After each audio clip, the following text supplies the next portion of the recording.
ہم میں سے اکثر لوگ اس عظیم سورۃ الرحمن کی ابتدائی آیات کو جانتے ہیں۔ الرحمن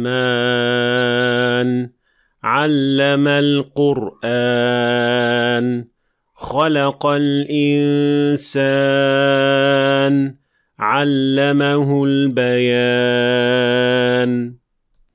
لیکن کیا آپ نے کبھی سوچا ہے کہ اللہ تعالیٰ نے قرآن سکھانے کا ذکر انسان کی تخلیق سے پہلے کیوں کیا؟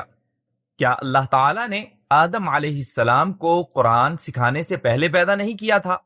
تو اس ترتیب میں اللہ تعالیٰ نے قرآن کس کو سکھایا؟ اس کا جواب کافی سادہ ہے، لیکن واقعی حیرت انگیز بھی ہے۔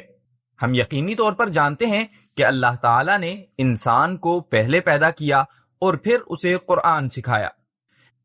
لیکن اگر آپ سورۃ الرحمن کے سیاق و سباق پر غور کریں اور خود سے پوچھیں کہ اس سورت کا مقصد کیا ہے، بالکل اللہ تعالیٰ ہمیں اپنی کچھ نعمتوں اور احسانات کے بارے میں بتا رہے ہیں جو اللہ تعالیٰ نے انسانوں اور جنات دونوں پر کیے ہیں۔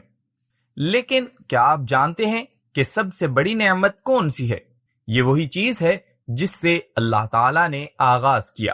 قرآن کریم سب سے بڑی نعمت ہے جو ہمیں ملی۔ حقیقت میں یہ نعمت ہماری موجودگی یعنی ہمارے پیدا ہونے سے بھی زیادہ اہم ہے۔ کیوں؟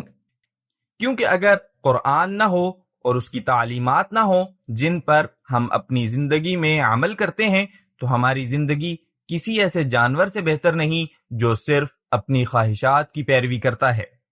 تو ان آیات کے اس خاص مجموعے میں ترتیب اس بنیاد پر نہیں ہے کہ پہلے کیا ہوا، بلکہ اللہ تعالیٰ نے اس سب سے بڑی نعمت کو نمایاں کیا جو اس نے ہمیں عطا کی ہے، قرآن کریم۔ دیکھنے کا شکریہ۔ مجھے امید ہے کہ آپ نے آج کچھ نیا سیکھا ہوگا۔ اگر سیکھا ہے تو ویڈیو کو لائک اور شیئر کریں تاکہ دوسرے لوگ بھی فائدہ اٹھا سکیں، اور اگر آپ مزید ایسی ویڈیوز دیکھنا چاہتے ہیں تو ہمارے چینل کو سبسکرائب کریں، اور انشاءاللہ ملاقات ہوگی اگلی ویڈیو میں۔